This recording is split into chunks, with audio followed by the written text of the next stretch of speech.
Now let's go into some really good stuff. So Dave, can you go into some of the key components of your testimony that were important? Yeah, to me, the most important thing is when your attorney gets to question you first. It's very important to lay out what your specialty is and talk about 80% of what you don't do. So I explained that I'm licensed by the Board of Medicine to focus on soft tissue, musculoskeletal cases only with conservative care. I don't treat disc, nerve, concussions. I have a medical team. If I find any signs or symptoms of those, I would refer them out to the appropriate medical specialist. But I am fully trained as a primary doctor and authorized by the Board of Medicine of Virginia to treat soft tissue spinal ligament injuries, and that's what I did.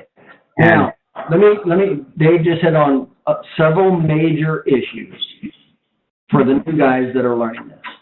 Number one is we do give you a list of questions of how to win the case, how to do a deposition and how to win a case. So Dave used those questions, and then he gets with the attorney, and the first thing that we do is what's called a preemptive strike. And we want to go into all the negatives about chiropractic, of what they're going to try to do. So we handle those and minimize them. But also what Dave said that's very important, and we talk about this over and over, that is a major problem with chiropractors.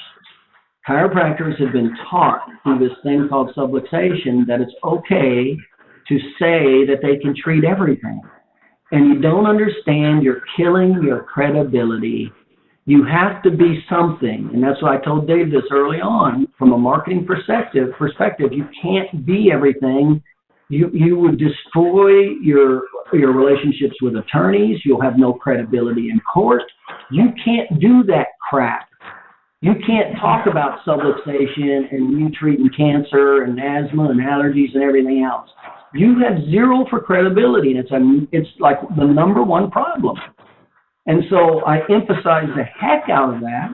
And so Dave stuck to it, and he narrowed his focus. As a matter of fact, Dave took out all of his subluxation charts and didn't even allow his staff to say the word. In other words, he became something to somebody. He became neuromusculoskeletal, back pain, neck pain to a target market.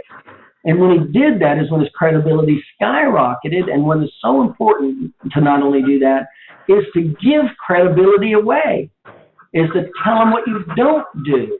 And those are vital to helping credibility. So Dave learned to do that and did that. And by the way, Dave, what's happened when you've learned how to narrow your focus and give away credibility for the other things you're not good at, like the disc injury, nerve injury, and your medical team takes care of those? What kind of response did you get from the attorneys and in court? It's utterly amazing. You get respect for that specific area. And when I made the mistake one time, the first time I didn't go to court because the attorney didn't listen to me, you get badgered for 20 minutes about how you're a chiropractor, you're not a medical doctor, you don't have hospital privileges, you don't prescribe drugs.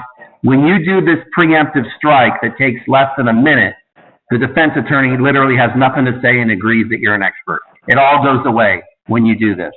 And then even if they do, because I'm sure they tested you, even after you did it, how easy is it for you to just come back and reinforce it that your specialty is in MS, you deal with, back and neck pain, and if there's disc injuries, nerve injuries, and concussions, those go to your medical team because they're the experts in that category. How quickly is it, even if you were challenged, to come back and knock them back down? I would just agree with what they said, that's not my specialty, and I would refer to my medical team. Exactly. Okay. And as soon as that happens, what happens? As soon as you've done that, what happens to the credibility with your referring attorney, the plaintiff's attorney, the insurance attorney, and the judge? They look at me as an expert in this particular area.